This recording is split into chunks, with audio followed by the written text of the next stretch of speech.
Ito ang lihim ng puso ko,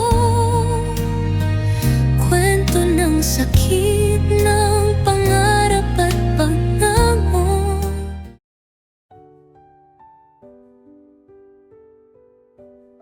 Kamusta? Kukunin ko po itong unang part ng video na ito upang kayo ay pasalamatan. Maraming salamat po sa pagtangkilik ng ating programa. At ihihingi ko po ulit ng paumanhin ang limitadong experience ko po sa video editing at paggamit ng ibang boses upang ilabas ang mga istorya. Gayunpaman pag po kayo ay nagpatuloy makinig ay talagang kinagagalak ko po. Maraming salamat po sa patuloy na pagtangkilik ng ating programang pinamagatang Dear Sok. Ito ang lihim ng puso ko, kwento ng sakit ng pangarap at pagbangon. Minsan naiisip ko, ang buhay natin ay patuloy na umuusad tulad ng mga butong itinanim natin ngayon. Hindi magtatagal ang mga ito'y usbong at magbibigay kulay. Gaya ng mga halaman sa ating hardin. Nang tayo'y isilang, unti-unti tayong natutong harapin ang buhay sa tulong at gabay ng ating mga magulang. Araw-araw, umuusad ang ating paglalakbay mula pagkabata hanggang sa ating pagtanda.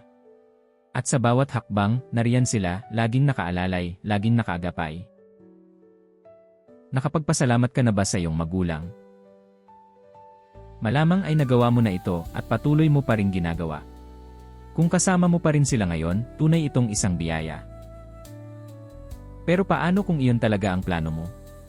Paano kung ginawa mo ang lahat para maibigay sa kanila ang kinabukasang pinangarap mo para sa kanila?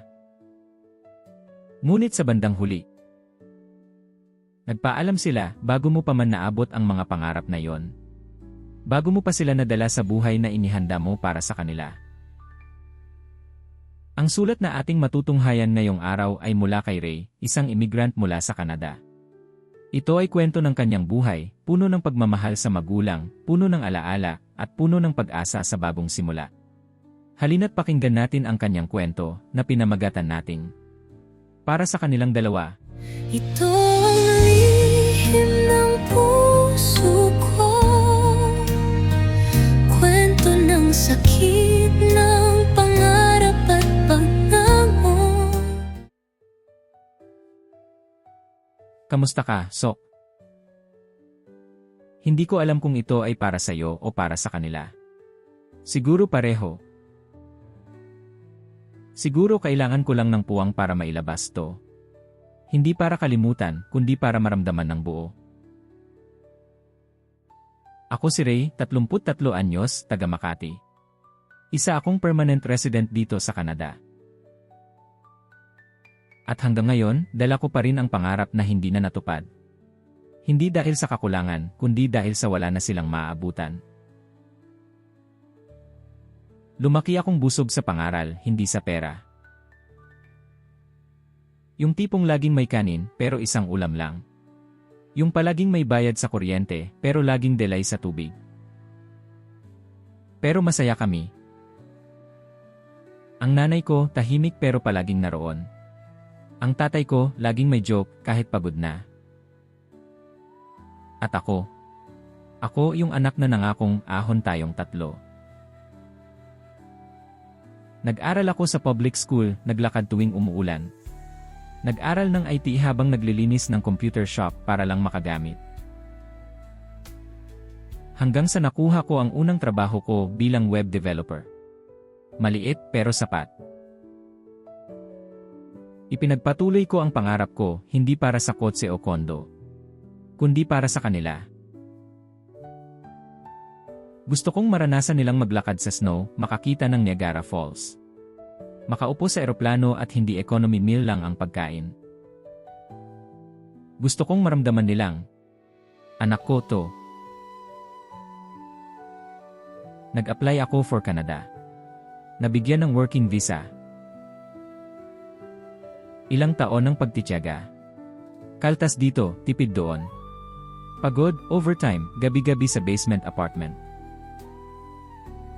Pero sabi ko sa sarili ko, worth it to para sa kanila. At dumating na ang araw, nakuha ko ang permanent residency. At mas higit pa, nakuha ko ang chance na dalhin sila rito. Nag-ayos kami ng papeles. Lahat ng dokumento sinumite. Kumuha sila ng passport. Pumunta kami sa DFA. Binilhan ko pa sila ng winter jackets na hindi na nila nasuot. 2 linggo bago ang biyahe. Pauwi sila galing probinsya. Isang kasal ng pinsan ang dinaluhan. Isang aksidente. Isang balita. Wala na sila. Hindi ko alam kung paano ako uwi. Ang tanong ko lang noon, bakit ngayon? Bakit paghanda na kong ibigay ang lahat? Wala na sila para tanggapin? Umuwi akong walang sinabi sa kahit sino. Tahimik kong sinundo ang kabaong. Pinaupo ko ang sarili ko sa tabi nila sa bahay na binabalak ko ng iwan. Sa tabi ng mga maletang handa ng bumiyahe. Sa ilalim ng kisaming dati naming pinapangarap palitan. Hindi ako umiiyak ng malakas. Hindi ako sumisigaw. Pero para akong basag sa loob. Nagbalik ako sa Canada, hindi na bilang anak na nangarap. Kundi bilang lalaking wala nang uwiang anak ko to. Sok, sinusulat ko to hindi para manumbat sa langit. Hindi rin para habulin ang nakaraan. Pero araw-araw, nagsusulat ako sa hangin. Araw-araw, gumigising ako at nagtitimpla ng 3 tasa ng kape. Isa para sa akin, 2 para sa mga kaluluwang hindi ko na mayakap. Hindi madali. Pero hindi ko rin ito tatalikuran. Dala ko sila kahit saan. Sa bawat padala sa kapatid ko. Sa bawat snow na unang babagsak sa umaga. Sa bawat yakap ng isang ina sa anak sa kalye. Healing is slow. Regret is loud. But love is what keeps me going. Kung hindi man nila narating ang pangarap ko, dala ko naman sila sa bawat hakbang ng pagkamit ko nito. Maraming salamat, Sok. Sa pagpapaalala sa amin na hindi kailangang laging malakas ang tinig para marinig. Minsan, sapat na ang liham. Para masabing hindi tayo nag-iisa. Ray from Canada.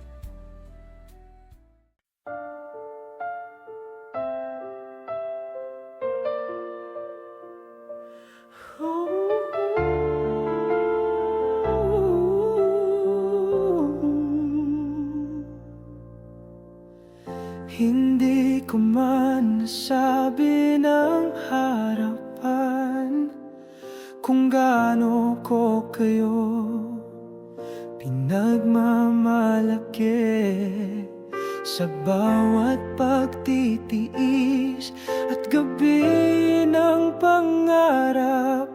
Kayo ang dahilan kung bakit ako nandito. Bawat padala, bawat tawag, laging may larawan ninyong iniisip. Isang araw sabay tayong lalakad sa yelo. Pero ang eroplano sa akin lang palang biyahe. Para sa inyong dalawa ang lahat ng to. Ang hirap, ang tagumpay, bawat luha at pagkabigo. Di man kayo nakarating, kasama ko pa rin sa bawat hakbang. Kayo ang aking tahanan. Dinala ko ang ang pangarap, bit-bit ang inyong pangalan. Isang tasa ng kape sa mesa, lagi kong inaabang ang dalawa. Tahimik ang umaga dito, pero ramdam ko pa rin yung ingay ng halakhak ni Papa at haplos ni Inay sa likod ko. Para sa inyong dalawa, itong bagong mundo. Ang niebe ang katahimikan, ang bawat panibagong taon. Kung may langit na tanaw sana, naririnig ninyo ang salamat po na di ko nasabi noon. Hindi ako nagtagumpay para mag-isa. Lahat ng ito, dala ko kayo.